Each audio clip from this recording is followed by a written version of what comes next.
Every week during Lent, somebody will give a talk about a stained glass window from one of our LMA churches. And we begin with this window from the nave of the parish church at St. Clair's. It's the work of Christopher Charles Powell and dates from 1931. Do you like it? I imagine we're attracted by the colours and design, even though it's not easy to tell what's going on. It does give us some written information. At the bottom it says it was given in 1931 in memory of a surgeon, Rice Henry Powell, who died in 1887, by his daughter, which explains the choice of the subject. The person on the left is St. Luke, who was himself a doctor. St. Paul called him the beloved physician. Luke was also at times a companion of Paul. And writing from prison in Rome, Paul says, "Only Luke is with me." So the window's title, "The Beloved Physician Visiting Paul in Prison," refers to Acts 28:16, which says that after being brought to Rome under arrest, Paul was allowed to live by himself with a soldier who was guarding him. Of course, not only did Luke write the third gospel, he went on to write the Acts of the Apostles. Together these two books total 52 chapters. When you add this to the many letters of St. Paul, together these two men wrote nearly half of the New Testament. It's been suggested that during visits like this, Paul gave Luke a lot of information he includes in Acts, such as the sermons and speeches not only by Paul himself, but also Peter and Stephen,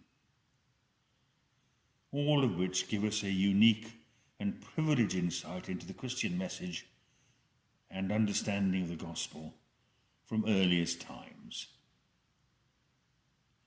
Since this was such an important collaboration, it's perhaps surprising that Luke and Paul are not shown together more often. In fact, there's only one other window like this in the whole of Wales. Does it really look like a jail? The windows are barred. There's the guard. Paul's hands are manacled, and the bottle and cup suggest the usual prison regime of bread and water. Luke, to the left, seems a stock Victorian stained glass figure in the usual robes. But let's take a closer look at St. Paul. He is the only New Testament person of whom we have a near contemporary physical description. Early Christian writers say he was small in stature, with a bald head and crooked legs, with eyebrows meeting and nose somewhat crooked. And he's always been portrayed in this way, and I think we can see features of that in this window. Looking at it as a whole, perhaps at the back of our minds are the words of Jesus in the parable of the sheep and the goats in Matthew 25. "I was in prison and you visited me." The subject is an appropriate reminder for Lent of how from the start Christians have been imprisoned and persecuted for their beliefs.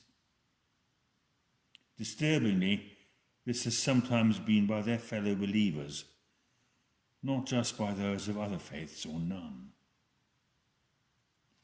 More positively, some imprisoned Christians have used the time to write powerfully and memorably, and produce some of Christianity's more famous masterpieces.